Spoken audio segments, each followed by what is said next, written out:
Hola Mauricio, buenas noches. ¿Qué Bienvenido tal? a Recomiéndame un buen libro. Buenas noches, ¿cómo están? Muy bien, gracias. ¿Qué tal? Pues aquí ya, listo. Oye, Eh, pues estuvimos disfrutando este par de semanas tu libro y hay muchísimas preguntas. pues qué bueno. Primero, pues muchas gracias por la invitación. Recuerdo que nos conocimos en la presentación del libro en Minería, en Así la feria del es. libro pasada. Entonces, pues qué bueno verlos de nuevo por acá antes que nada, ¿no? Y pues adelante. Ahora sí que soy materia dispuesta, como se suele decir. Pues amigos de Recomiéndame un buen libro, buenas noches. El día de hoy tenemos el gusto que nos acompañe Mauricio Montiel Figueiras con su libro El Funeral, que como él nos menciona, fuimos a la presentación pasado febrero allá en la FIL de Minería.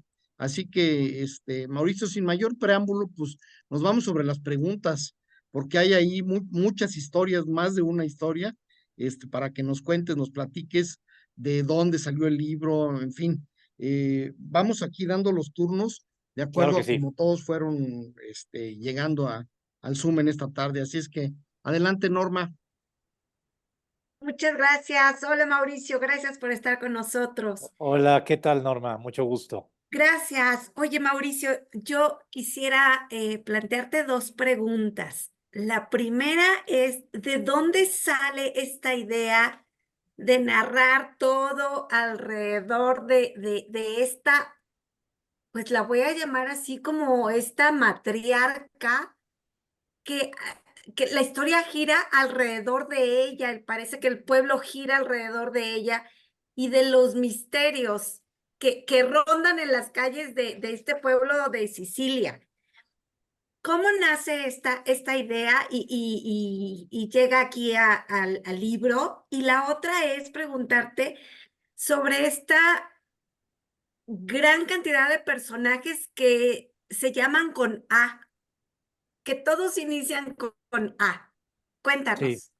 Pues gracias Norma. Muy buenas preguntas las dos. Empiezo obviamente por la primera. El libro nace de un álbum de fotografías que sigue todo una procesión, pues la procesión funeraria que aparecen en las 30 fotografías que yo seleccioné, que me hace llegar una lectora y colega mexicana avecindada en Turín, en el norte de Italia, allá por el año 2017, 2018 más o menos, ¿no? Todo esto ¿por qué llega este álbum a mis manos? Porque yo en esa época, sí ha de haber sido 2018, tenía una cuenta en Instagram donde estaba dando pues cauce narrativo a una serie de fotografías y postales antiguas que yo he venido coleccionando desde hace varios años, que he podido comprar en distintas ciudades a las que he podido viajar, y siempre me ha traído estar en las librerías de viejo, en las tiendas de segunda mano, donde, como ustedes saben, se van quedando todas estas imágenes que bien a bien uno nunca sabe cómo llegan ahí, pero llegan. Es como para mí es como la marea de la historia, ¿no? De la historia con H mayúscula, y en esas postales y en esas fotos están las historias con H minúscula, que para mí son las que realmente hacen la historia con H mayúscula, ¿no? Todas esas historias y relatos que se van perdiendo en el tiempo y que están condensados en esas rectángulos de cartón, de papel, que nos va dejando pues el azar.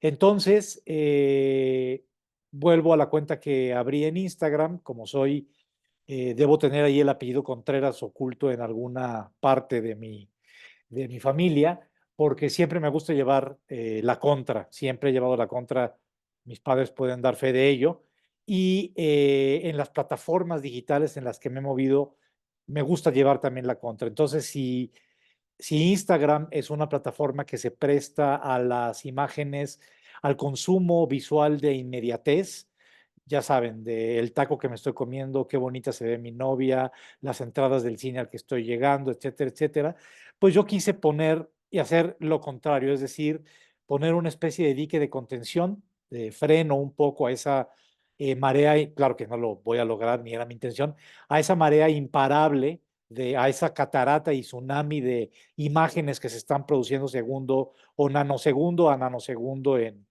nuestra época. Y esta ya llevaba yo no sé, medio año, algo así, trabajando en estas historias que yo inventaba, imaginaba a partir de las imágenes, de las postales y de las fotos. Cuando esta lectora, colega, me contactó y me dijo que estaba pues muy interesada en el proyecto que yo estaba realizando, justo por esto que comento, ¿no? Porque le parecía que en un momento en el que ya nadie escribe cartas, nadie envía postales, todo es WhatsApp, todos son mensajes por correos.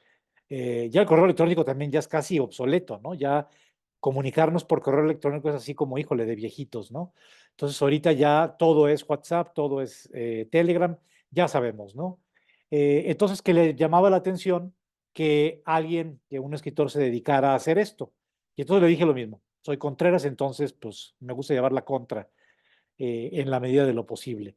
Y entonces me dice, bueno, pues mira, cerca de mi casa, acá en Turín, ella está casada con un turinés, hay un mercado de pulgas y el fin de semana pasado vimos a un señor que está vendiendo un lote de postales antiguas como las que tú estás mostrando en Instagram y sobre las que estás escribiendo en Instagram.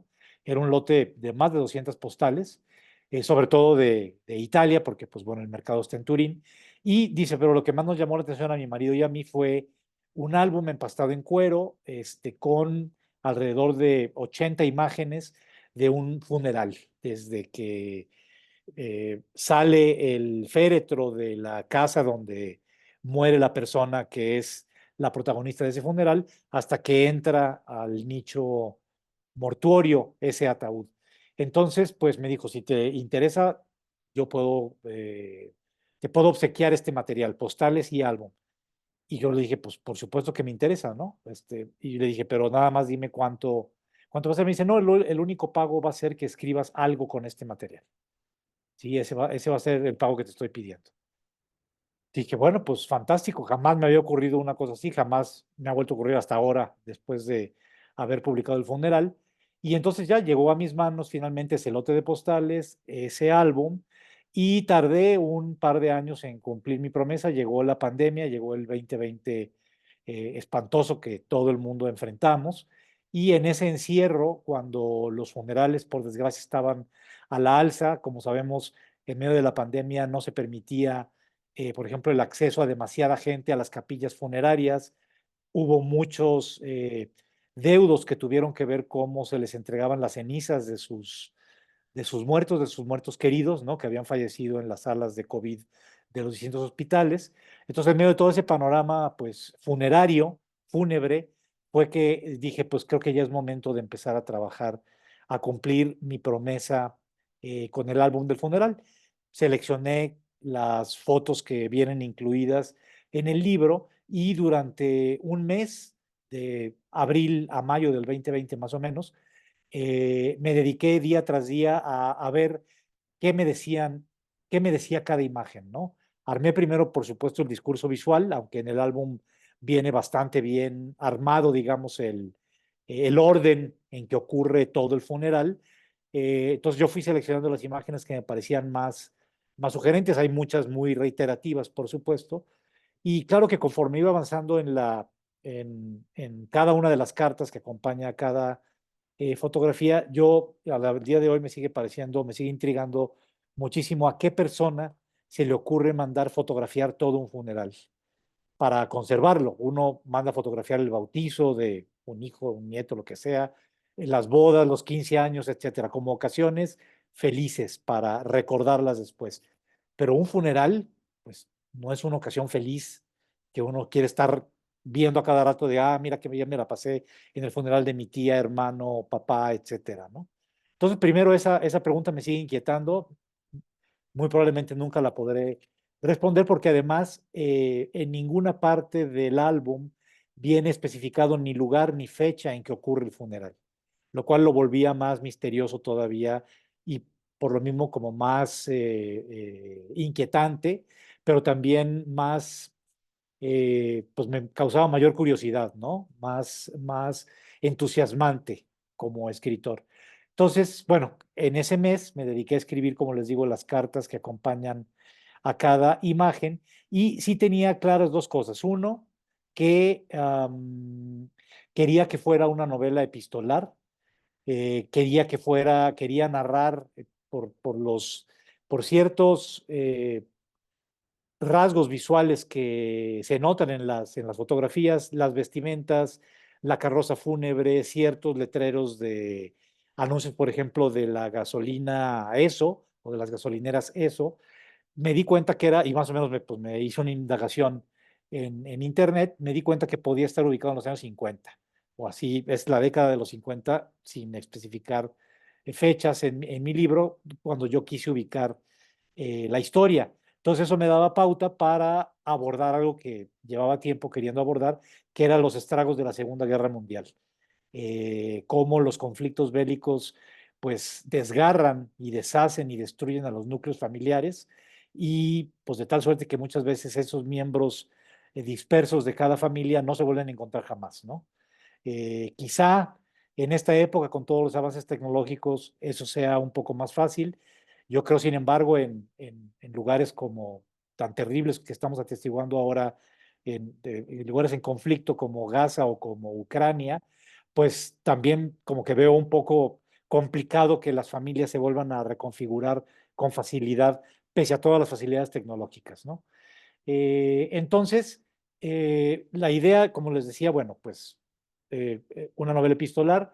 Quería también narrar como esta idea de la familia separada por el conflicto bélico, aunque aquí no es estrictamente la guerra lo que separa a los dos hermanos, sino es justamente la matriarca que tú ya mencionaste, Norma Madre Aradia, porque me interesaba también estudiar o explorar cómo hay comunidades al día de hoy aquí en México, para no ir más lejos en nuestro país, que son justamente controladas por matriarcas, por mujeres que llevan los hilos de la comunidad, muchas veces obligadas por el narcotráfico, porque los hombres son asesinados por el crimen organizado, o bien porque se tienen que ir a Estados Unidos a trabajar y a mandar dinero, a mandar divisas.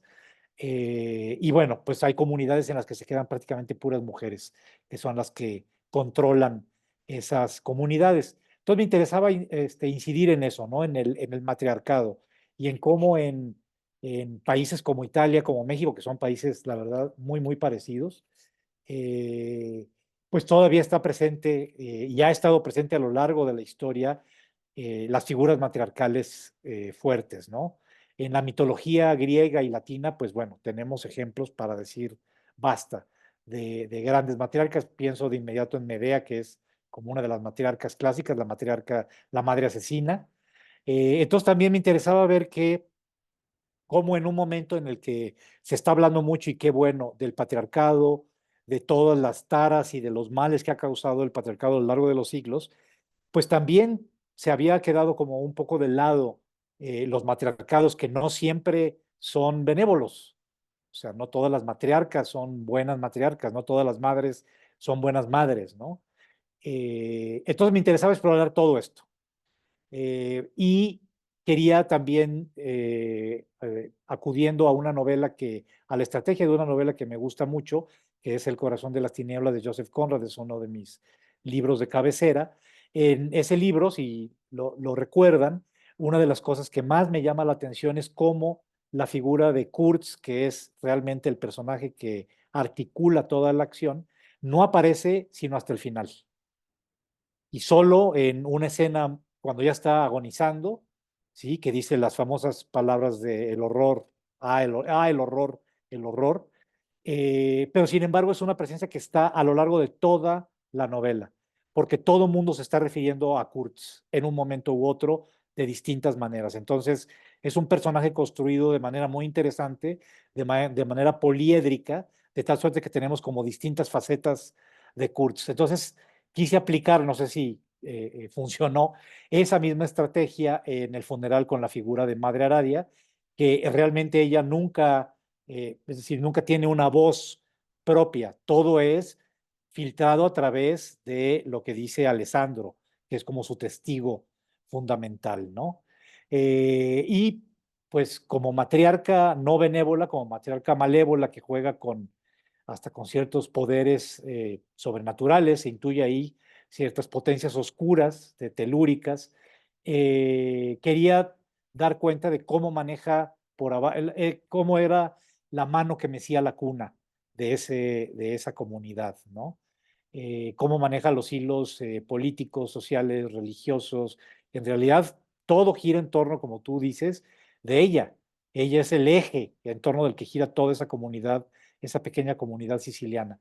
Al grado de que también se me ocurrió la idea, dije, bueno, pues de qué manera se puede remarcar todavía más la incidencia de esta matriarca en su comunidad, pues decir, bueno, pues que todos los personajes lleven nombres tengan nombres que inician con la letra A, que es la letra del nombre de ella, de Madre Aradia, ¿no? Como una especie de matriarcado nominal, por así decirlo. Entonces, es poca la gente que se ha dado cuenta de esto, de lo que tú me acabas de comentar, de que todos los personajes llevan, sus nombres inician con la letra A, salvo hacia el final estas dos mujeres, que también todo tiene que ver también con el orbe femenino, dos mujeres cuyos nombres empiezan con la letra M, que es por supuesto la letra de mi nombre, y que son las que se zafan de alguna manera del matriarcado de Madre Aradia, ¿no? Y no solo eso, sino que la chica, Madalena, es la que de alguna manera se vuelve como la contraparte de Madre Aradia, ¿no? Es como la otra potencia que llega ahí a esa comunidad.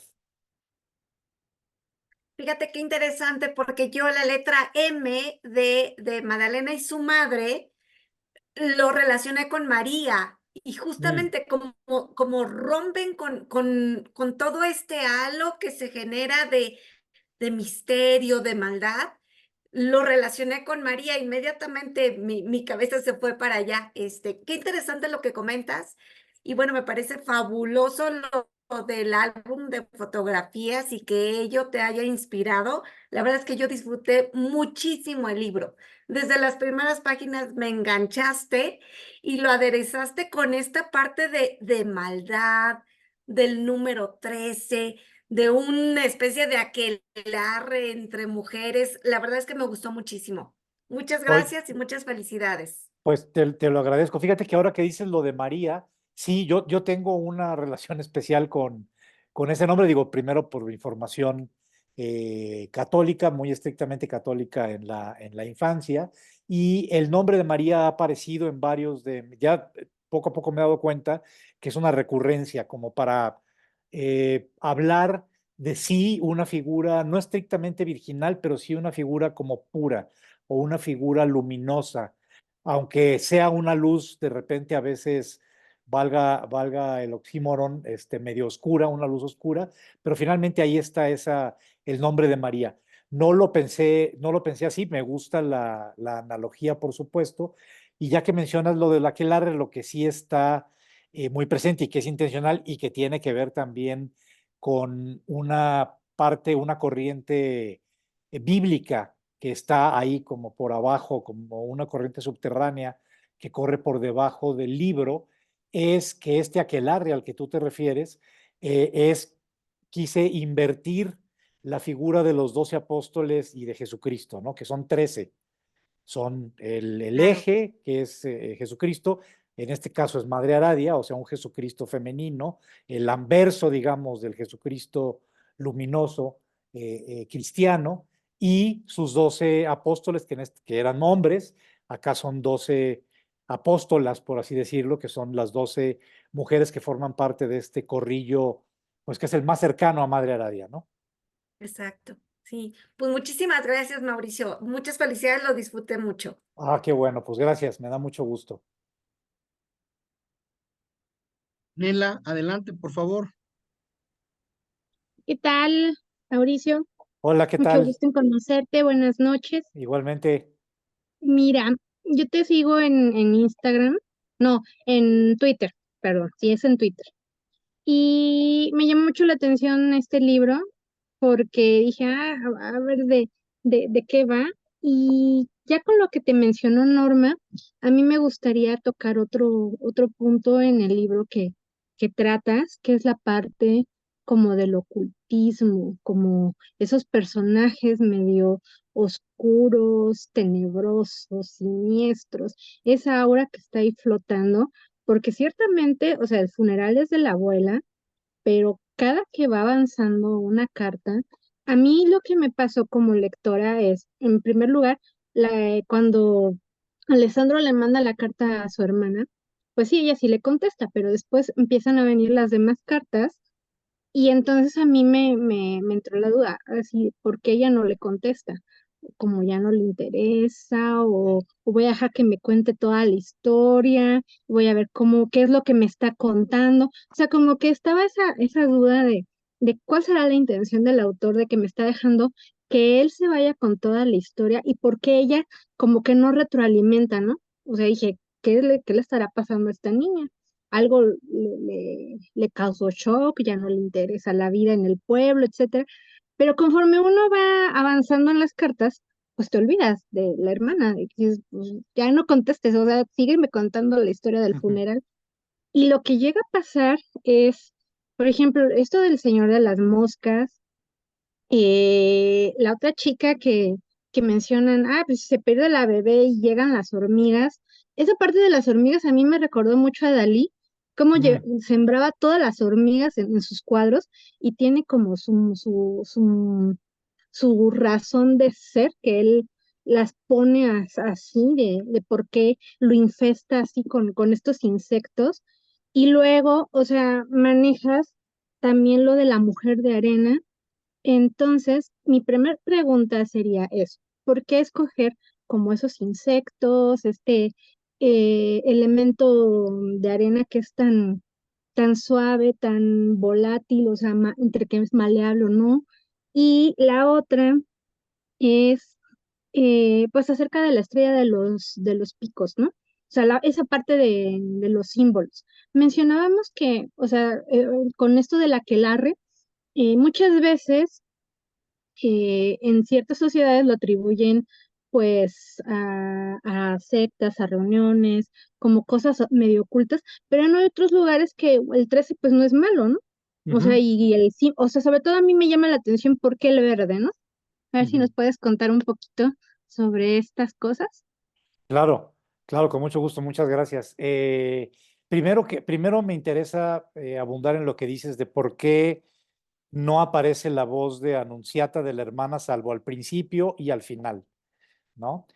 Sí, debo decir que en un primer momento sí había respuestas de ella, llegué a escribir, no sé, pocas, dos, tres, cuando mucho, y luego me percaté de algo, dije, bueno, a lo mejor sería interesante que mi Anunciata fuera el lector, es decir, que Alessandro le esté escribiendo al lector, que es la hermana que está recibiendo esas cartas y que está diciendo, bueno, pues ¿qué pasa? Hay algunas cartas en las que sí se nota que ella le responde, que él le dice algo así como, bueno, tú me preguntas esto, no está la carta, o sea, está como editada la carta de ella, pero también quise dejar efectivamente que la voz pensé que a lo mejor entreverar las historias de los dos, ¿sí? Creí en ese momento, hoy sigo creyendo que la historia más interesante era la que tenía que contar él, porque era él el que se había quedado en el pueblo, él el que tenía que haber, tuvo que padecer el peso tan tremendo de Madre Aradia y del matriarcado y de ver todo lo que ocurrió en el pueblo alrededor de su abuela.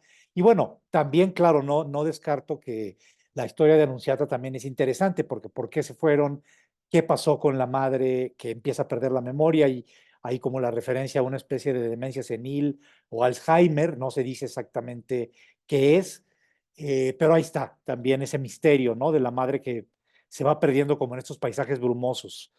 Entonces, bueno, esa es la razón por la que quise dejar que hablara Alessandro, pero curiosamente o paradójicamente quien me dio la salida o que se fuera hacia como otra zona, que es al final fue Anunciata, porque yo tenía ya la primera versión de la novela sin las últimas tres postales, las últimas cuatro postales, o sea, tenía la carta de Anunciata respondiéndole y con eso iba a cerrar, así de que acá te espero, que vengan tú y Magdalena, etcétera, etcétera, ¿no? Así cerraba la novela originalmente y luego, pues hurgando en todo lo que había escrito, lo que escribía en Instagram, que fue un montón, fueron como 500 páginas de cartas y postales, recordé que había algunas postales ahí que se podían como acoplar a la historia, ¿no? Y de repente me divertí, me entretuve muchísimo armando esa última parte, ese como especie de epílogo de Anunciata, cuando ya le manda la siguiente postal de Venecia y le dice, oye, ¿sabes qué? Pues no me puedo esperar a tu siguiente carta o a que llegues, te tengo que decir qué me pasó después del ataque que le da a mi madre y que encuentra ella en los papeles esas 3 postales bastante extrañas, ¿no? Que ya están ubicadas no en Italia, sino en Francia y que cuentan como otra historia, que empieza como a perfilarse otra historia, vinculada, por supuesto, con los sucesos de Sicilia, ¿no? Ahí aparece la criada que corre Agripina, que corre Madre Aradia y que la ven desdentada y la última imagen que tienen es en el camino de entrada al pueblo con la maleta vieja y ya no vuelven a saber de ella, pero entonces dije, bueno, este personaje me pareció interesante y quiero que reaparezca en otra parte de Europa, ¿no? Entonces ese personaje que aparece en la pensión francesa es Agripina, no sabemos qué ocurre en la pensión, sabemos que ocurre algo horrible, ¿sí? Pero también quise dejar eso intencionalmente en misterio. Entonces, pasando a lo que me preguntas de toda la parte de símbolos y ocultismo, pues desde siempre me ha interesado eso. En varios de mis libros anteriores, quizá no tan marcadamente como en he querido como deslizar esta simbología como de eso, ocultismo, cierta parte como de demonología, de la que he leído, no soy ningún experto, pero pues he leído algunos libros y me llama mucho la atención eso, cómo los símbolos, pues, si bien han tenido distintos usos a lo largo de la historia, como que han permanecido fieles a sí mismos de alguna o de muchas maneras, ¿no? Digo, está el caso como canónico de cómo un símbolo benévolo pasa a ser un símbolo maligno, que es la suástica. Toda la gente piensa que la suástica es la cruz gamada nazi, y no, viene del budismo, o sea, es un símbolo anterior que los nazis pervirtieron, ¿no? Entonces, por desgracia, ahora ya se ve eso como símbolo decididamente del mal, cuando empezó siendo un símbolo luminoso hasta cierto punto, ¿no?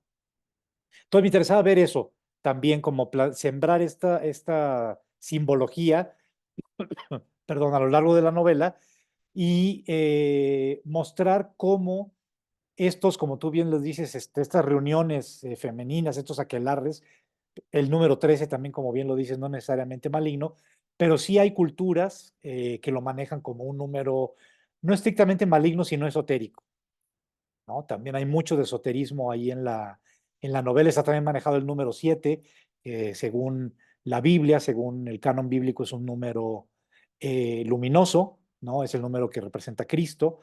Y bueno, hay un montón más de símbolos, pero sobre todo lo que me llamó la atención, yo no tenía el nombre de la matriarca y pues metiéndome a averiguar, cuando ya decidí que la novela se iba a ubicar en Sicilia, aunque como les digo, no hay una ubicación en las fotografías, yo decidí que fuera, o sea, mi funeral iba a ser en Sicilia y es en Sicilia.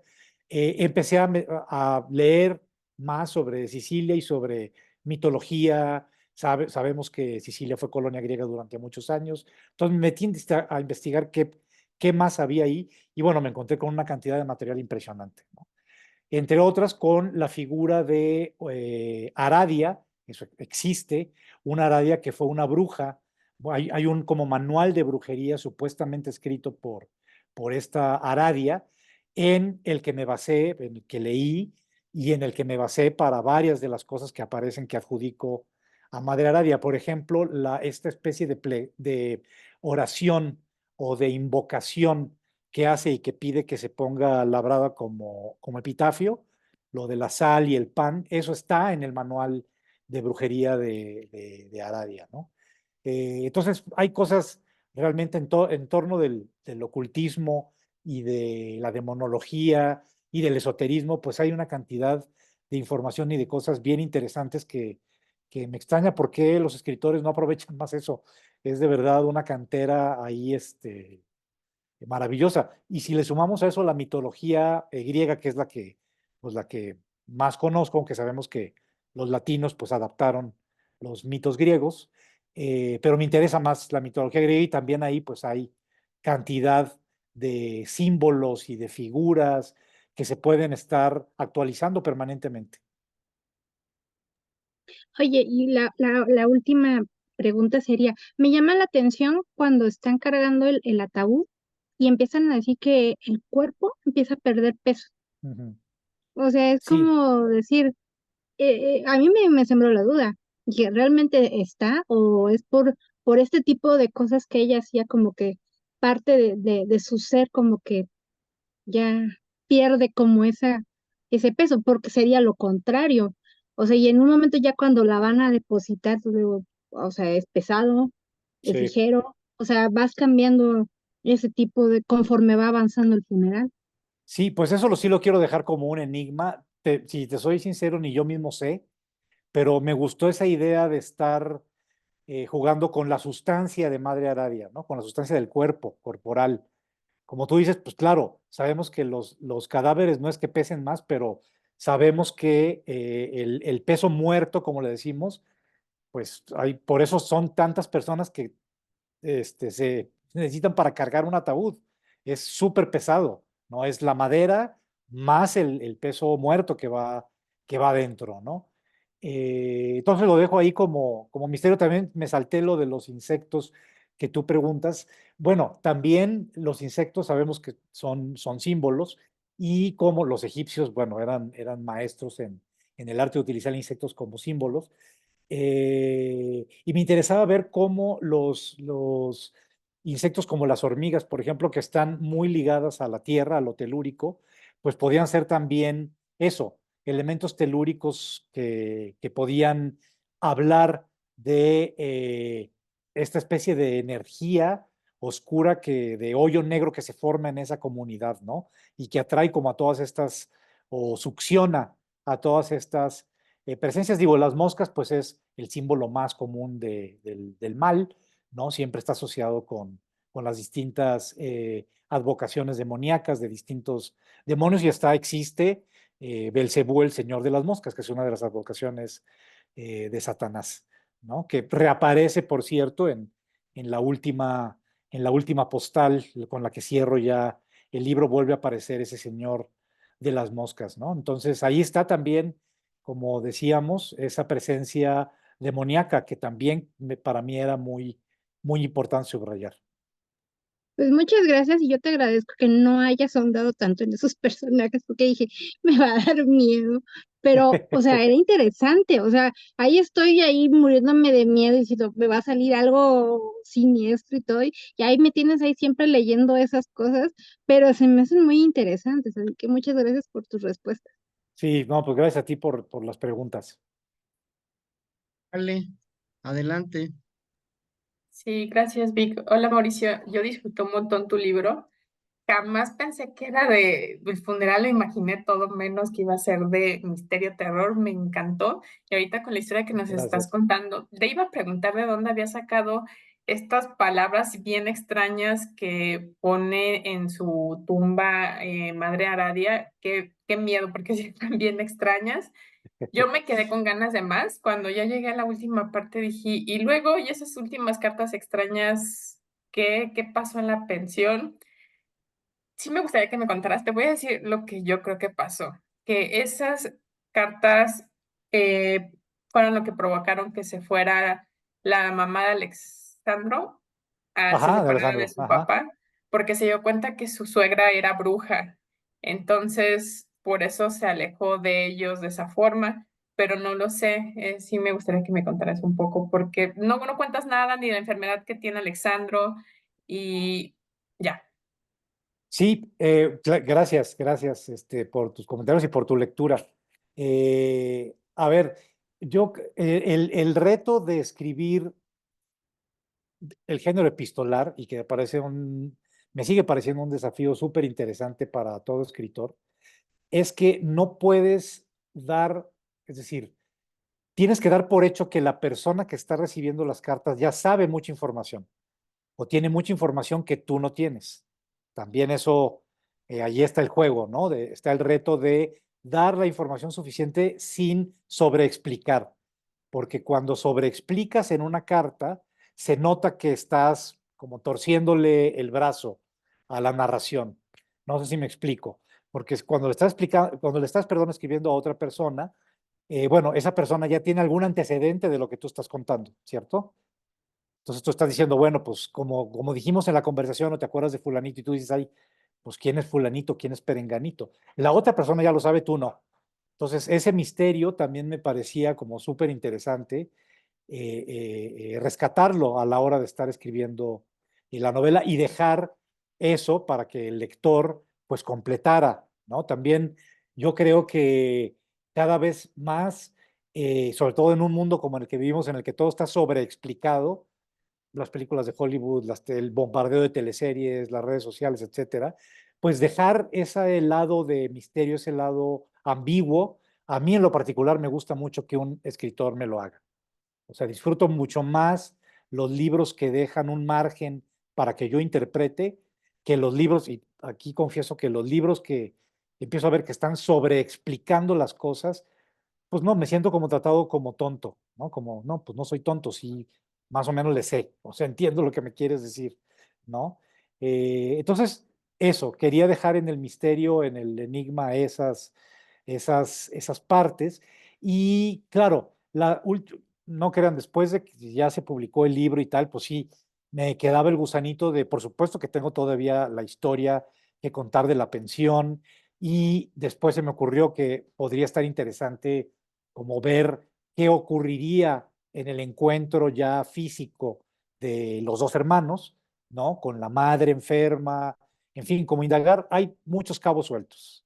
Pero también, como digo, yo creo que de repente estamos en una época en la que paradójicamente se dice que se venden menos libros, sin embargo, cada vez hay más novelas y con mayor número de páginas. Entonces, yo no entiendo que en una época en la que hay tal cantidad de oferta y de dispersión, haya escritores que todavía se sienten a escribir 750 páginas, ¿no? Digo, bueno, los respeto, admiro, no los leo, ya no tengo, ya no me va a dar el tiempo para leer esos mamotretos.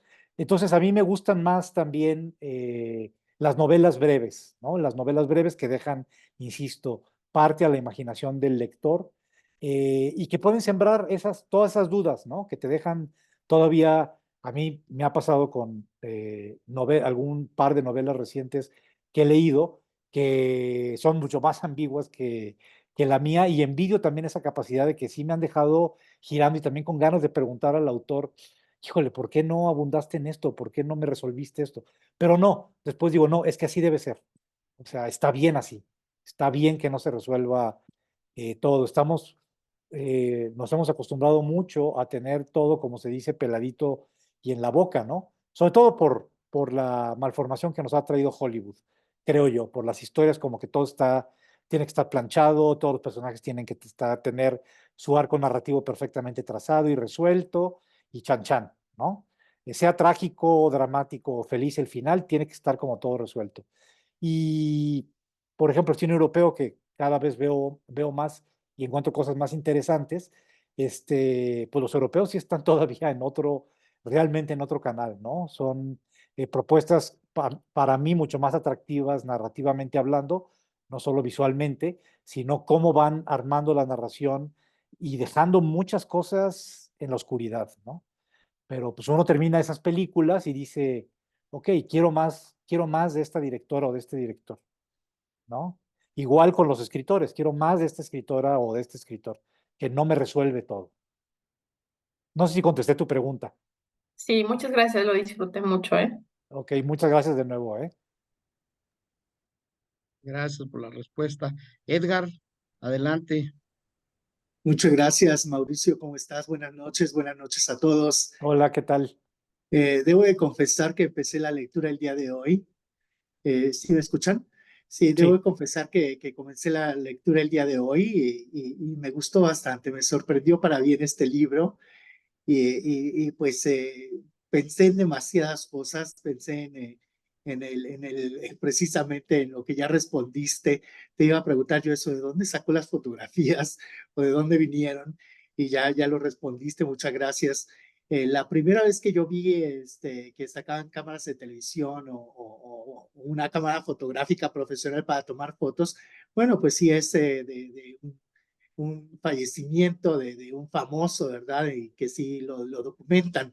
Pero en la primera vez que yo vi que sacaban una cámara profesional en un velorio fue después del terremoto del 85, en el velorio de unos primos, ¿no? Y que era el amigo de uno de estos primos, y dije, qué mal gusto. O sea, sí, eso fue de pésimo gusto ver a una persona sacando la cámara. Claro, ahora con los celulares, pues ahora ya todo el mundo saca fotos de todo.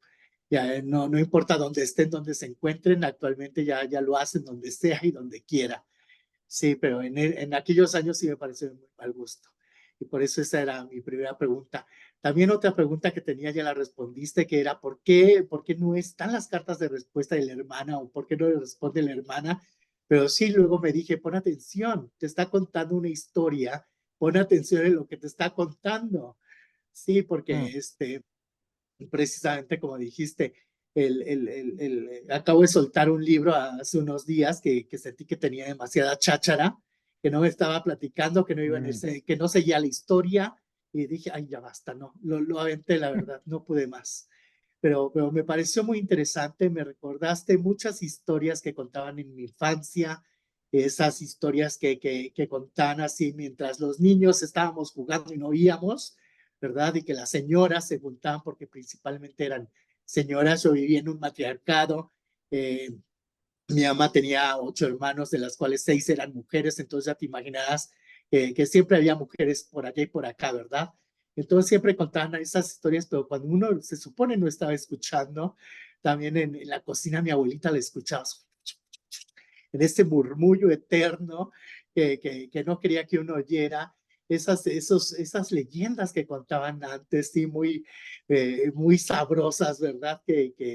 Pero como leyenda, como cuando nació mi madre, que sí fue en eclipse, que la tía ahí cruzando unos cuchillos hacia la luna.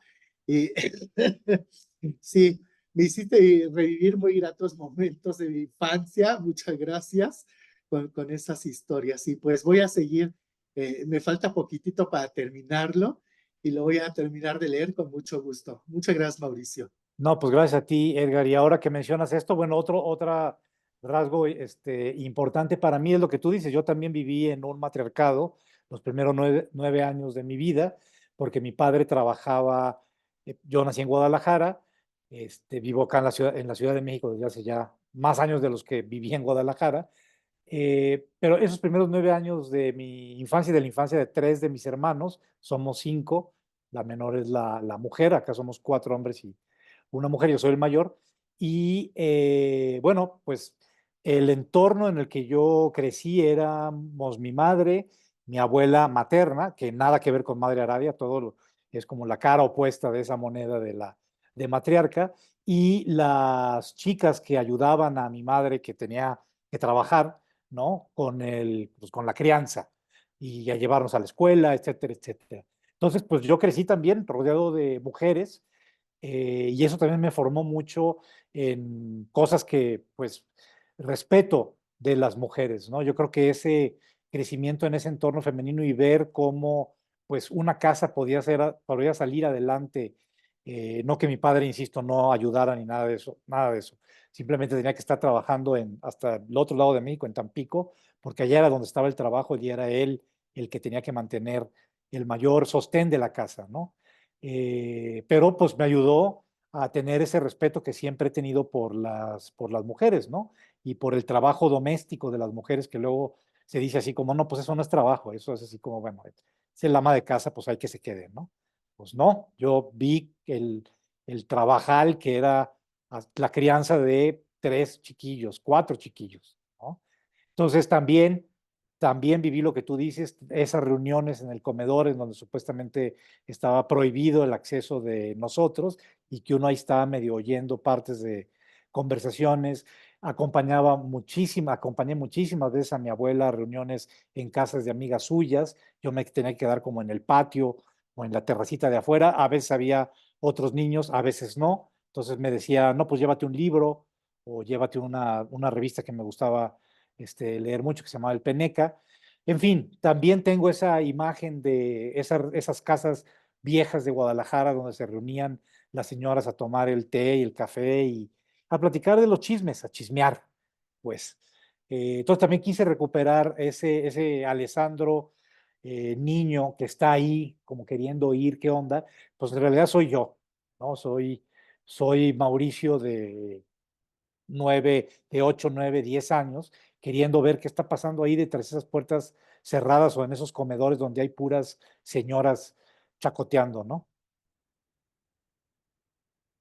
Muchas gracias, gracias por los recuerdos, gracias. Excelente libro, me encantó, gracias. Gracias. Gracias. Alberto, adelante con tu comentario. Gracias, buenas noches a todos. Bueno, lo primero, Mauricio, vivo enamorado de la dedicatoria de mi libro que dice El funeral es para Alberto, ¿no? Creo que esa parte tuve el gusto de conocerte en Claro. Minería. Y bueno, yo creo que lo quiero enmarcar, el funeral es para Alberto, pero no quiero arrancar la hoja. El libro, como ya dijeron varios, yo cuando leí las primeras dos cartas dije, lo acabo porque lo acabo, ¿no? Ahorita que estamos hablando de esos libros rellenos de palabras que el otro día en unos comentarios que tenemos aquí en el chat, les dije, es que este libro ya me desesperó y curiosamente los grandes lectores de este grupo, algunos también comentaron, ya me desesperó. Y este es de esos libros que no te desesperan, te los vas ligeros, te van guiando. Yo, cambiando un poco el tema, yo entendí que carta tras carta Alessandro recibía una respuesta y por eso seguía escribiendo. Así lo entendí yo, ¿no? Pero finalmente lo que era interesante contar era la vida de la abuela, ¿no? De Madre Ariada. Me gustó mucho, sí la parte de ese matriarcado duro, pero tardé mucho en entender que era no entendía yo por qué tanta gente la visitaba y por qué tanta gente la quería y tanta gente la temía y tanta gente la odiaba, ¿no? Salían corriendo y yo decía, bueno, pues la señora es adivina. Entonces, creo que parte importante del encanto de este libro es esa parte que ya comentaste que te deja un poco a la imaginación. Quieres ir avanzando en tu imaginación, pero tampoco puedes porque va cambiando el porqué el porqué de las cosas con tantos personajes. De repente he de confesar, me tuve que regresar porque ya no me acordaba cuál de las as era de quién estábamos hablando, ¿no? Sí. Cuando hablas de don Alberto y creo que es Adolfo el que es el dueño del pueblo. Entonces, bueno, es un libro interesante, es un libro diferente. La verdad, no me lo esperaba, aun cuando estuve en tu presentación, no me lo esperaba, no sé por qué. Y he de confesar que una cosa que me costó mucho trabajo al principio es que todos los capítulos empiezan en la página izquierda. ¿No? Es una tontería, pero a mí me costó mucho trabajo ver que todos los capítulos empezaran en la página izquierda cuando normalmente todos los capítulos empiezan en la página derecha.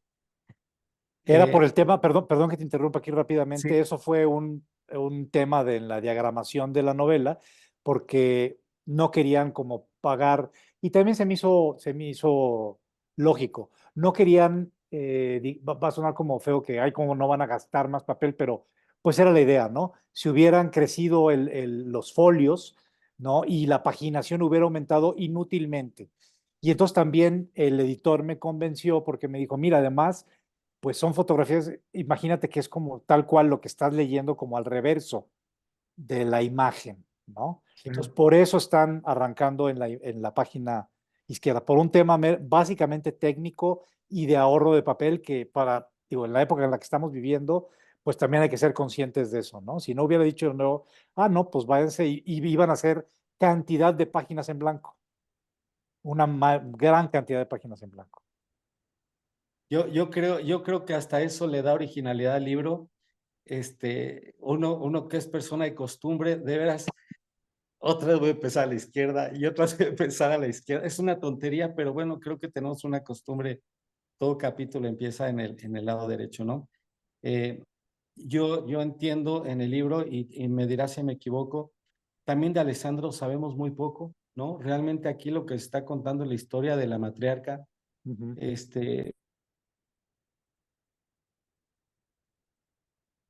Y si Sí, Alessandro tiene una, bueno, al menos yo no lo entendí, si tiene una vida propia, si tiene hijos, si tiene esposa, si tiene, yo no lo alcancé a percibir en el libro, a lo mejor algo me salté, pero es interesante que no se sabe casi de la vida de nadie de una manera profunda más que de la madre, y aún así hay muchos huecos, ¿no? Me genera un poco de inquietud cómo lograste eso.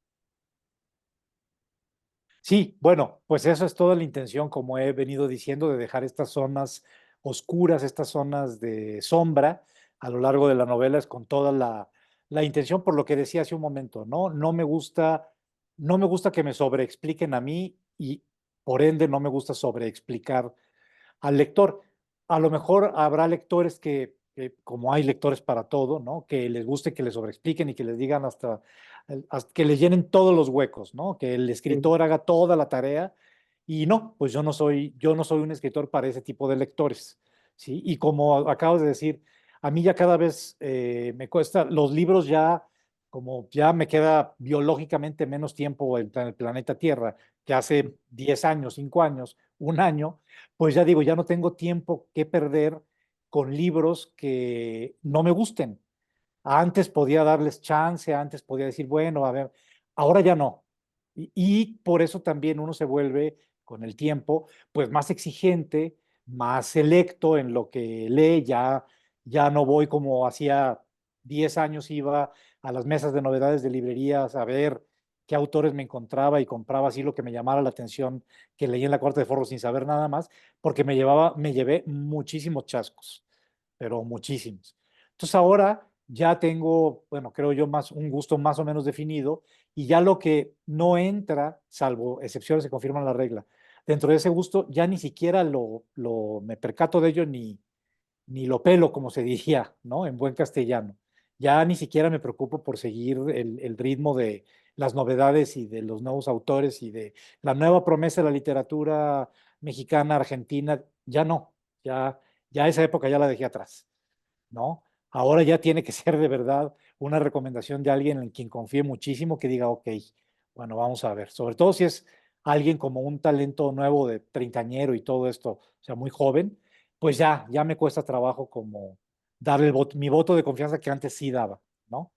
Y sobre todo eso, esto que decías que ya les está, o que les pareció X libro, X novela, que ya no les está cansando, les está fatigando, a mí también me ha sucedido con varios autores, digamos, pues de renombre.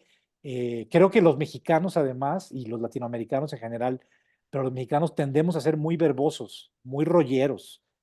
Entonces, de repente me pasó este año con dos novelas que no terminé, de colegas mexicanos, que yo decía, bueno, pero, o sea, de veras, ¿para qué tantas palabras para decir las cosas? O sea, es demasiadas palabras en este libro, ¿no? Y la historia que se quiere contar, pues es me queda claro que está interesante, que puede ser atractiva, pero se vuelve poco atractiva, para mí se fue haciendo cada vez menos atractiva por la cantidad de palabras que había y de como historias que no tenían que ver, que no iban al parecer a ningún lado. A lo mejor 300 páginas más adelante fueron a dar a algún lado, pero pues ya no me dio la paciencia. Entonces, pues yo insisto en que sí leo novelas gruesas, no le saco a eso, pero ya cada vez voy reduciendo mi número de paginación como lector para las novelas.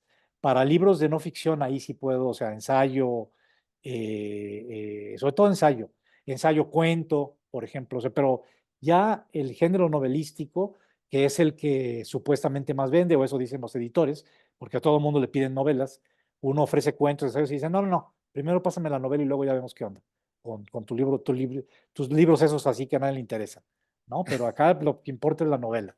Entonces, pues como dije desde el principio, soy Contreras y yo sé que es el medio editorial se ha complicado mucho, se ha constreñido mucho. Paradójicamente es una época en la que se está publicando muchísimo, lo que más que nunca en la historia. ¿Por qué?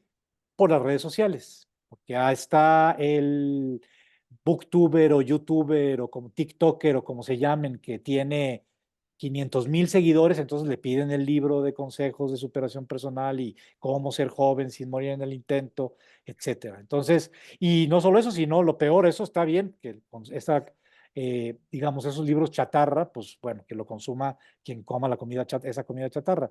Pero luego les piden novelas, que es lo que piensan que uno de estos chicos que recomiendan libros en YouTube pueden de ahí escribir novelas. Pues no, o sea, no es lo mismo, ¿no? Entonces, bueno, no sé, ya me desvío un poco del tema, pero sí me parecía importante decir esto y de cómo, volviendo a lo que decías de estas como zonas de ambigüedad. Yo sí insisto mucho en la ambigüedad. A mí, como lector y como escritor, me gusta mucho, la he practicado a lo largo de ya varios libros. Y en este caso, lo que tú también dijiste, Alberto, bien, efectivamente, Anunciata responde todas las cartas. O sea, existen en algún lugar, en mi imaginación, en la imaginación de ustedes quizá, respuestas de Anunciata que quizá no sean como demasiado explicativas o demasiado largas, porque lo que le interesa también a ella, o eso quise dar a entender, es que él le cuente esa historia. Entonces, es como decirle, pues cuéntame más. Y a veces entre 2 o 3 cartas, que eso fue lo que pensé, pues no iba a haber respuesta de Anunciata hasta que, más que diciéndole, oye, no, sígueme contando. O sea, quiero saber más, no me dejes con entrega. Por eso digo que la Anunciata mía, como lo pensé, son ustedes, son los lectores, ¿no? Pues muy, muy, muy divertido. La verdad es que ya también disfruté enorme el libro. Me gustó la presentación, me dio mucho gusto conocerte y pues guardaré mi dedicatoria Eh, para mi funeral. no, bueno, no, que todavía faltará mucho para eso. Sí, primero Dios, sí, claro, pero la verdad es que me pareció genial la idea de esa dedicatoria. Muchas gracias, felicidades. Gracias a ti, Alberto. Héctor, adelante con tu comentario. Hola Mauricio, buenas noches. Hola, hola, ¿qué tal? Debo de aceptar que yo no leí tu libro, solamente seguía los comentarios de todos en el chat y lo aplaudieron tanto que no me quedé con las ganas de meterme a conocerte y a saludarte. Prometo que lo voy a leer porque me quedo muy intrigado con todo lo que dicen. A mí me encantó la disertación que hiciste sobre los libros, el tiempo y demás ahorita, porque es una realidad. O sea, conforme pasa el tiempo, sí.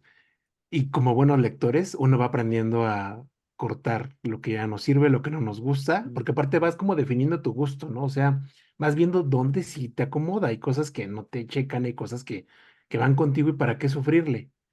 Y entonces, y bueno, yo nada más quiero preguntarte, bueno, primero con la promesa de que voy a leerte, o sea, ya, Ok. tenlo por seguro. Aquí saben mis compañeros que tengo palabra. Y la otra es, ¿qué lees? O sea, Mauricio, ¿qué nos recomendarías de mexicano? Que te guste. Nos queda claro que va a ser por gusto, pero ¿qué te gusta? Porque aquí le entramos mucho a todas esas nuevas figuras, como bien le llamas.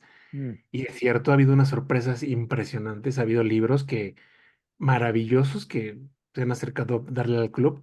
Y hay unos que de verdad es de, híjole, yo el grupo debe recordar una reunión con un premio que yo me descontrolé de cómo me sacó mi lugar el libro, pero las explicaciones eran increíbles de el por qué lo habían escrito. Y entonces ahorita escucharte es como sentirme muy identificado, ¿sabes? ok. Y por eso quiero saber qué lee Mauricio, o sea, y- Ok, sí, bueno, pues gracias, Héctor.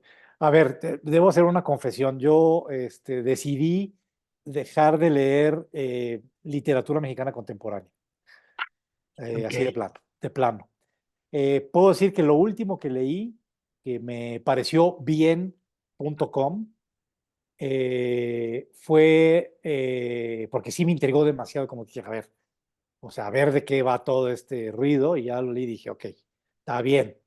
Y fue Fernanda Melchor. ok, ¿Sí? ok. Temporada de huracanes, me leí Paradise y el libro que considero que es el mejor de Fernanda hasta ahora, la verdad, que es Aquí no es Miami, que es un librito muy delgadito de crónicas, que me parece lo mejor. Yo opino que se perdió una gran cronista para ganar una novelista buena. Hasta ahí, ¿no? Ok.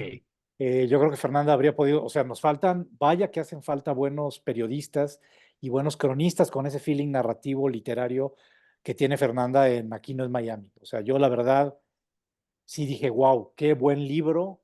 Ojalá, yo sé que ya el mercado la absorbió y ya nada más va a estar escribiendo novela, ¿no? Porque es lo que le piden ya los editores en 50 países en los que va a estar traducida. Y qué bueno que le vaya bien, es una chica talentosa. Creo, por ejemplo, que otra que también leí, también por curiosidad y terminé. Yo ahí sí, porque dije, a ver, a mí que no le digan, que no le cuenten, además ya lo había pagado.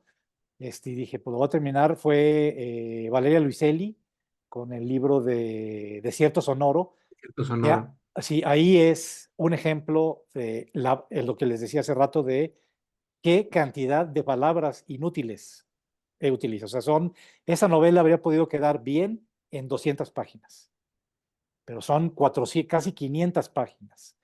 Y luego pone imágenes, pone fotos que la verdad no entiendo el uso de ahí, más allá de que sea una escritora conocida y que le cumplen los caprichos. Entonces ahí les mencioné dos, pero Valeria sí no la recomendaría para nada. La recomendaría para alguien que tiene problemas de insomnio, porque me pareció muy aburrida, la verdad, muy, muy aburrida. Fernanda no. Fernanda no es aburrida. Hubo muchos colegas cuando cuando se volvió todo el hit de Ajá. temporada de huracanes, que no pudieron terminarlo. O sea, muchos, pero muchos, que me dijeron, no pude. Y yo sí dije, yo sí, a ver, yo para que no me digan, yo sí la voy a leer completita. Y dije, sí, está bien la novela. Es una buena novela mexicana, ¿no? Entonces, bueno, pues fuera de eso, híjole, no tengo más, me temo que no tengo más que recomendar. Bueno, a Valeria no la recomendaría, a Fernanda sí. Y es que déjenme acordarme si he leído algo más mexicano, no, es que me hice esa como promesa personal de, de suspender la lectura de literatura mexicana. He seguido leyendo, o sea, autores y autoras en castellano, pero mexicano sí no. Bueno, Podría recomendar, por ejemplo, seguramente la han leído y me parece una buena autora. Tampoco creo que sea la maravilla que dicen que es, porque la he leído bien, Mariana Enríquez, la escritora argentina. Me interesa por el lado de terror, por supuesto, que es un género pues, que conozco creo que bastante bien. Y sí, la he leído los 3 libros de cuentos, intenté leer su novela, no no avancé, pudiste porque sí, ¿no? eso es. No avancé, no. Dije, necesito la beca Mariana Enríquez para terminar las 600 páginas de nuestra parte de noche. Quizá no me pareció mala, simplemente en ese momento dije, no, o sea, tengo otras cosas que leer. Precisamente estaba pensando en esa novela ahorita que decías de recortarlos. Dije, ¿alguien que lee terror habrá podido con Mariana? O sea, con sus Pues 600 hay, páginas. pues hay muchos que sí son muy entusiastas, muchos A colegas mí me gustó mucho, a mí me gustó ya, mucho. Sí, sí, reconozco que es así, o sea, es... que sí, caudalosa, y insisto, yo no tengo problemas con leer novelas caudalosas, pero prefiero, digamos, elegir a los autores de novelas caudalosas que voy a leer, ¿no? O sea, por ejemplo, una experiencia de lectura muy gratificante que Ah, pocos colegas conozco que la han leído completo, que es una aventura como inmersiva, muy difícil, pero también muy gratificante. Se llama La Casa de Hojas, de un autor muy experimental norteamericano, Mark Danielewski, y es una novela de 700 páginas, 800 quizá, pero además es todo un experimento loquísimo de horror. Es, a mi juicio, la mejor novela de horror que se ha escrito en lo que va del siglo XXI, en estos 24 años, 23 años del siglo XXI. Se publicó justo en el año 2000, pero es todo un reto, porque está llena de notas a pie de página, está llena de notas a pie de página que van por todos lados. Entonces uno se desvía de la lectura y tiene que irse a la nota a pie, y hay páginas y páginas de solo listas de nombres de arquitectos que han construido como casas que nunca terminaron, pero todo tiene un sentido, todo es orgánico. Y se llama La Casa de Hojas porque La Casa de Hojas es el libro objeto que tenemos. Además, como objeto es increíble. Está lleno de diagramas, trae fotografías, hay páginas en las que la tipografía va creciendo, páginas en las que está una palabra nada más por acá, otra en la página de al lado. O sea, es un experimento radical, como si el escritor hubiera querido dinamitar el género de terror. Y salió eso, que es, a mí, no sé si la releería, pero me queda como una de las experiencias de lectura más gratificantes, más difíciles, pero más gratificantes que he tenido en mi vida. Y no le he dejado de recomendar y hay varios que me dicen, híjole, o sea, no manches, o sea, ¿qué cosa es esto? Yo sí, es complicada, es una novela complicada, pero tiene su sentido. O sea, hay un sentido de armar un artefacto literario de esa magnitud, ¿no?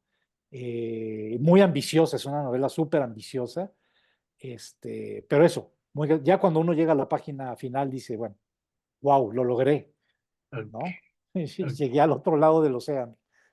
muy bien. Pues, esa sería ahorita estoy muy metido porque arranco la próxima semana con un club de lectura dedicado a Paul Auster, el gran narrador estadounidense que murió en el 1 de mayo pasado. Y ahorita estoy releyendo la trilogía de Nueva York, que es la que vamos a leer en el club, pero releyendo y leyendo cosas que no había leído de Auster y ya está siendo una experiencia. Bueno, Auster es un autor que me marcó profundamente como lector y como escritor desde chavo, desde los 20 años. Y recuperarlo ahorita a mis 56 años, pues ha sido como muy gratificante ver que no ha envejecido nada, y me sigue llamando todavía más la atención, como la propuesta narrativa de Auster. Entonces, Ok. eso es ahorita en lo que, digamos, en lo que ando. Pues ya tomamos nota, ya nos quedamos aquí con los nombres en el chat, todos muy aplicados y pues muchísimo gusto y muchas gracias y te prometo que leo el funeral y ya. Muy bien, gracias, Gracias, Héctor. Mauricio. Gracias. Albert, adelante. Mauricio, pues yo también estoy muy contento con tu libro. Son de esos pocos libros que de repente comenzamos a leer y que descubres desde la primera hoja que sabes que el libro te va a gustar, ¿no? Nuestro club funciona más o menos así. Dividimos el libro en ciertas partes y vamos comentando en un grupo en Facebook que tenemos y ahí vamos hablando para bien o para mal del libro, ¿no? Pero al final de cuentas, todas nuestras impresiones y tu libro fue uno de esos libros que generó bastantes comentarios, ¿no? A pesar de ser muy corto, pues creo que hubo bastantísimas cosas que salían con las dudas, ¿no? Elementos bastante, ¿no? Por ejemplo, lo de la estrella verde y la estrella verde que también hay comentas a cada rato, me puse hasta a investigar a lo mejor muchos de estos elementos como para ver qué íbamos relacionando, si era parte de la religión o si era parte de brujería o qué otros sentidos podían tener, ¿no? Entonces fue un libro que al menos a mí sí me hizo así como entrar en mucho detalle y eso me gustó bastante, ¿no? Y bueno, para ti, ¿qué tan complicado fue escribirlo de esta manera, ¿no? O sea, sabemos que tenías las fotos, sabemos que tenías a lo mejor, como dices, ya la historia pensada, pero durante todo tu proceso de escritura, ¿cuál fue como tu tope que de repente a lo mejor te dice, chin, ya no le encuentro pies ni cabezas, ni hacia dónde voy, o a dónde quiero llegar, o cuál va a ser mi final, o cómo fue esta parte de la composición de tu libro? Bueno, gracias Albert. Yo soy muy intuitivo, no hago esquemas, muy rara vez creo que he hecho más esquemas para cuando he ensamblado los 3 libros de ensayos, 4 libros de ensayos que he publicado hasta ahora, ahí sí me han servido los esquemas porque son libros de ensayos hechos a partir de material que ya he escrito y que reescribo y que ensamblo en estos libros. Pero me considero un escritor intuitivo. Sé también que hay colegas que pueden llenar un cuaderno completo con apuntes para una novela, para sus libros de cuentos, etcétera. Yo prefiero escribir en vez de hacer apuntes, ¿no? Y ahí en el camino, hasta ahorita me ha funcionado que las historias, sea en cuento o en novela, me van como diciendo por dónde ir, ¿no? A eso me refiero con lo intuitivo. Y en este caso específico, para que no, claro, es muy distinto hablar de un cuento, de un ensayo, de una crónica que de una novela, donde tienes que tener pues los hilos bien agarrados para que no se te vaya, para que no se te vayan las cabras al monte, como se dice, ¿no? Entonces aquí lo que yo hacía como esta rutina que les dije, además en plena pandemia, me ponía yo el límite, la rutina era escribir durante la mañana y leer, investigar durante la tarde, ¿no? De tal suerte que pues ya podía irme a dormir. Yo hago bicicleta de ciudad desde hace 20 años, entonces para mí esa rutina matutina de bicicleta me ayuda mucho a despejarme y la verdad es que se me han ocurrido, no les voy a decir que grandes ideas, pero creo que son buenas ideas cuando estoy andando en bicicleta. Se me han resuelto muchos problemas o atores que yo tenía de repente que no sabía cómo hacerlos. Ando en bicicleta y como que el cerebro se oxigena y de repente me digo, ok, ya di, por aquí va a ir esto. Entonces para mí ese mes fue pues muy grato. La verdad, digo, decir grato en medio de una pandemia mundial cuando estaban muriendo millones de personas suena como hasta mal decirlo, pero fue muy grato en el sentido de la escritura, de la experiencia escritural, porque cada día yo tenía que terminar sí o sí, antes de la hora de la comida, una carta. O sea, lloviera, tronara o relampagueara, era decir, bueno, ok, desayunaba y me sentaba a trabajar y hasta que no terminaba la carta del día, ¿no? Porque decía, si dejo algo para el día siguiente, ya se me va como a encimar con la que sigue y así. Y también porque tenía la idea de que las cartas tampoco podían ser de 50 páginas, ¿sí? O sea, no, o de 12 o 10 páginas. Creo que la más larga debe tener 7 8 páginas cuando mucho, 8 cuartillas, ¿no? Cuando mucho. Entonces quería ceñirme también mucho, perdón, al género epistolar, porque digo, no, pues si no voy a dormir a Anunciata y al lector, a los dos me los voy a dormir. Entonces quería ceñir, tenía la idea de ceñir mucho la historia, ¿no? De apretar, de condensar la historia. Y entonces ese fue el ritmo.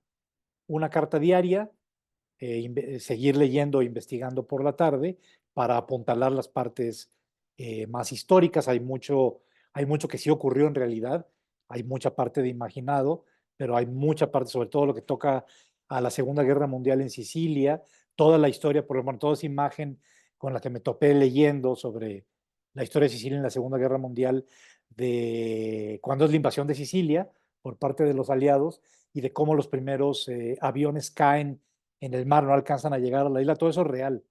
Y de que están al día de hoy esos fuselajes ocultos o sepultados ahí en el fondo del mar alrededor de Sicilia, todo eso es real, son reales las imágenes de las estatuas griegas sumergidas, toda la estatuaria, yo me imagino como ese anillo que cerca y que cuida de alguna manera a Sicilia, de estatuas griegas que se han quedado sepultadas también allí en el océano. Entonces, todos estos y otros muchos datos históricos son reales, o sea, son históricos, valga la redundancia, ¿no? Datos históricos que son históricos. Y claro, hay mucho de invención, pero sí quería apuntalar estos detalles con la realidad, pues, porque dije, si voy a reconstruir parte de la historia de Sicilia durante la Segunda Guerra Mundial y parte de la Primera, pues no me puedo estar inventando cosas porque no va a faltar el lector más avesado que yo que diga, no, esto no es cierto. O sea, esto no fue así, ¿no? Y les cuento rápidamente una anécdota que me contó un muy querido amigo norteamericano que habla de estos lectores avesados, si ustedes quieren, hasta como tiquismiquis, pero que existen. Entonces, esta anécdota tiene que ver con otro gran escritor estadounidense, Cormac McCarthy, seguramente ustedes lo ubican, La carretera, Meridiano de sangre, Hijo de Dios, en fin, un autor que murió también muy recientemente, un autor extraordinario, como de los últimos titanes, estos titanes con T mayúscula de la literatura estadounidense, ¿no? Muy en la onda de Faulkner, Hemingway, o sea, esa tradición. Entonces, bueno, un lector le escribe a Cormac McCarthy cuando acaba de publicar, creo que era lo de Todos los caballos hermosos, All the Pretty Horses, y le dice, no, pues yo lo admiro, usted es el mejor escritor del mundo y de la historia del mundo mundial, pero en la página tal de esta novela, resulta que su personaje está comiéndose una sopa Campbell's, o dice que abre una sopa Campbell's para calentarla, y dice, y en el año en que se ubica la novela, todavía no existía la sopa Campbell's. O sea, se inventó o llegó al mercado 4 años después o 5 años después, ¿no? Pero usted es el milagro que esperaba la literatura, etc., etc. Entonces pasa el tiempo y a la vuelta de no sé cuántos meses, este lector recibe una carta, una respuesta hacia el sobre del escritorio de Cormac McCarthy, abre el sobre y me dice mi amigo es una carta con solo 2 palabras, fuck you. Es todo lo que le contesta Cormac McCarthy. Que entiendo como decir, ok, a ver, sí, yo me apliqué a escribir una novela de 300 páginas, hice una investigación histórica y tú te fijaste en ese detalle de la sopa Campbell's. Pero entonces, como yo digo, a partir de entonces siempre va a haber el lector Campbell's, ¿no? Siempre va a haber el lector que se va a fijar en ese detalle y va a decir, uy, no, no, ya la regó el escritor. Entonces, no sé, muy probablemente cometí errores, pero traté de ser lo más puntual posible en lo que tocaba a lo histórico y claro que me di licencias como ocurre con todas las novelas de corte histórico o que juegan con la historia, uno se tiene que dar licencias como escritor también. Muchas gracias. No, a ti. Víctor. Muchas gracias, Mauricio. A mí también me gustó muchísimo la novela. Se me fue como agua. Este, Debo reconocer que debo leer el final, nuevamente para acabar de entender algunas cosas, pero me gustó mucho y además me gusta a mí también este tipo de novelas que te dejan abierto el final. O sea que a final de cuentas, pues nos vamos a imaginar qué es lo que queremos que pase al final de alguna manera, ¿no? Te agradecemos mucho el tiempo que nos has dedicado. Queremos agradecer también hablando de recomendaciones del libro, Alejandra Alvarado, Claro.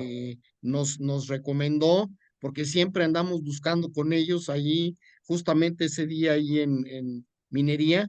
Ella fue la que nos dijo, oye, no, pues ahorita vénganse a la presentación.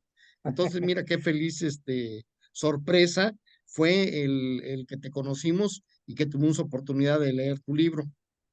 No, pues yo encantado, la verdad les agradezco otra vez la generosidad, el tiempo que le dedicaron a la lectura del funeral.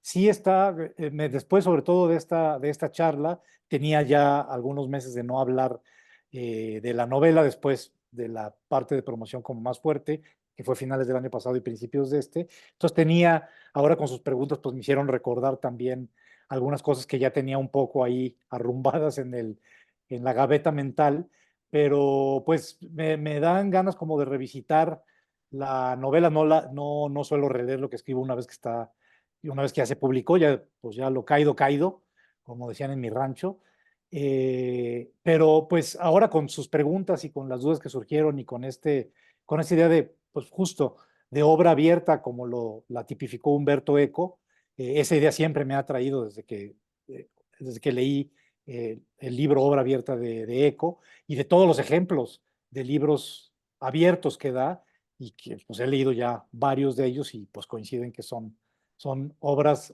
mayores de la literatura.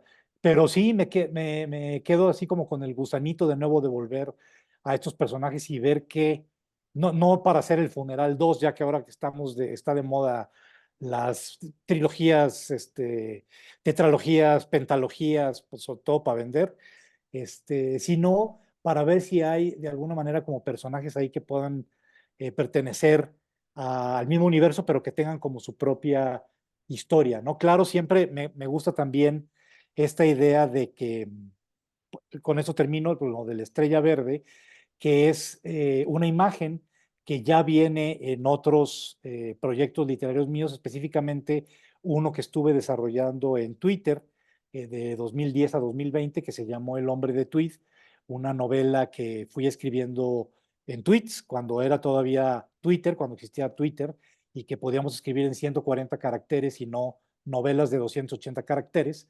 y que a mí me sirvió muchísimo también para aprender a condensar y a llegar a decir realmente lo que quería decir con poco, ¿no? Yo creo que el Twitter de 140 caracteres fue una gran escuela para mí, y me ayudó mucho también a esto de estar cortando, ¿no? O sea, esto, sobre esta palabra, esto puedes decirlo con menos. Es otra gran lección también de Borges, que por cierto nunca escribió novela, como sabemos. Entonces, bueno, pues me quedo con este gran grupo que tienen ustedes, los felicito, de verdad, y les agradezco una vez más y pues me dejaron, insisto, ahí con el gusanito de igual poder explorar, a ver los destinos pues no de los personajes que murieron, porque esos pues ya están, que es una matadera ahí en el pueblo este siciliano, pero con los personajes, sobre todo los de la última parte, los de esta como fuga francesa, por ahí creo que hay también, hay algunas historias que se pueden retomar. Muchas gracias. Pues un último favor, una foto aquí con tu libro, Ah, Albert. ¿quién la toma? Albert, haz que no te escuchamos, Albert. Ahí va la segunda. Muy bien. Listo, ya quedó. Gracias. Pues Sí, muchas estaba con el gracias. micrófono apagado. Buenas noches a todos. Muchas gracias. Mauricio, muchísimas gracias por acompañarnos. No, muchas gracias a ustedes. Mauricio. Gracias. Un abrazo a todos. Hasta Buenas luego. noches. Gracias, felicidades. Gracias. Buenas noches a todos. Gracias. Abrazos para todos. Buenas Bye, bye. noches. Buenas noches. Ya salimos de Facebook y de